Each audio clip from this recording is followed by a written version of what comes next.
Okay, this is a message from a band regarding how they should actually promote themselves. Situationism, please, Bruno, enlighten me. Well, I'm not going to tell anybody what they should do. All I can do is talk about my own personal experience, that when Michael McLaren was hanging out at Goldsmiths College in New Cross, I was living in that area and I'm busy starting off a sort of like D.I.Y. Some people call it like D.I.Y punk movement, but it wasn't D.I.Y punk. For me, the essence of punk was like actually being an outsider and not like selling myself to the establishment. So, but what became known as punk was like what Mick Jones said, like, you know, punk died after 100 nights at the Roxy. And Michael McLaren used to hang out at Goldsmiths College, and he was like a situationist. He was into this whole Paris movement of, you know, whatever you do, create situations, create controversy. But it's actually losing touch with the essence of who the artist is. And that's why Johnny Rotten left the tour, because Johnny Rotten was a steward, he was a good lyric writer, but he left the tour in America because he realised when McLaren was sort of like booking them into you know, cowboy sort of like places in Texas where it would create real friction. It wasn't really necessarily thinking about the best thing for the band, he was thinking about the actual situation. Now, Malcolm was very bright and he was like ahead of time, you know, he was kind of like punky Warhol. He did a lot of good things, but in terms of actually a band being together within themselves and being a collective group of spirits who are writing and expressing themselves and not being taken over by somebody else's vision of how their energy can be focused, then basically that's it, situationism, you know. So, you know, one of McLaren's things was when the Pistols were gaining a lot like an underground reputation, was to book them into places where it was too small for the following, so there'd be more people outside than inside, and very often the people that were outside, they would look great, so it was great for sort of like TV crews and networks.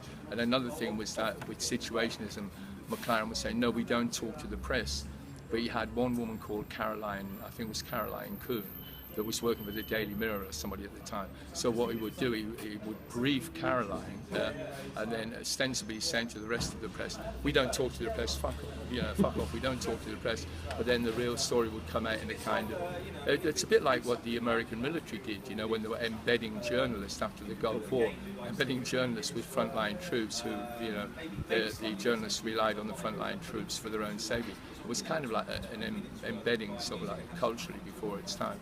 So for me, situationism doesn't come into it. I've got to stay true to myself, express myself in whatever way I feel is relevant at the time, and not think about, oh, well, I'm deliberately going to create a situation where there's more people outside, because presumably those people that have come to see me, it's about equality. You know, I teach what I need to learn. I'm not up on stage saying I'm better than you and I've got something to tell you. I'm just up on stage saying, hey, guess what? These things make me happy. I hope they make you happy as well, and if they do, I would just ask you to examine which part of yourself is excited by, whether it's your mind, spirit, you know, intuition, consciousness or whatever. And then if it does excite you in that way and it resonates with you, then amplify it, embellish it, accept it with humility, and bring it back out in your art or your songs or your photographs or just the way you relate to fellow people. So the whole thing like situationism for me is a bit like an extension really of that kind of establishment that, you know, some people like real artists say that they're outside of, you know, or that they want to usurp. So I don't want to sort of like usurp one cultural empire with another one, with me at the centre or anybody else. You know, it's about that kind of quality of love, recognise this love.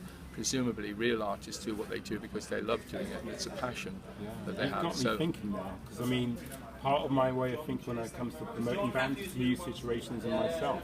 But you're saying that actually the end result of that is not particularly something that we want. Okay, well you've got me thinking now. Okay.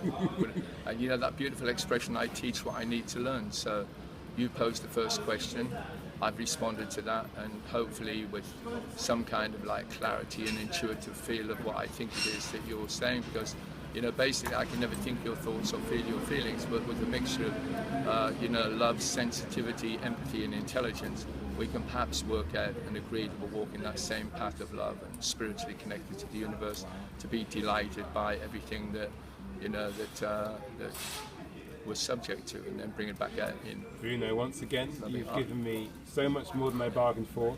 This machine may run out of power and memory. No bargains, mate. I ain't selling nothing. I ain't selling nothing. It ain't. No, all deals are off, mate. All deals are off. We said it wasn't going to run out of power, but it's because we recorded you in there, inside that studio, They're running up house. I'm going to run home now. No, you're going to get somebody to film me and you together, and that'll be right now. Yeah. Oh my God! Are you going to take a camera?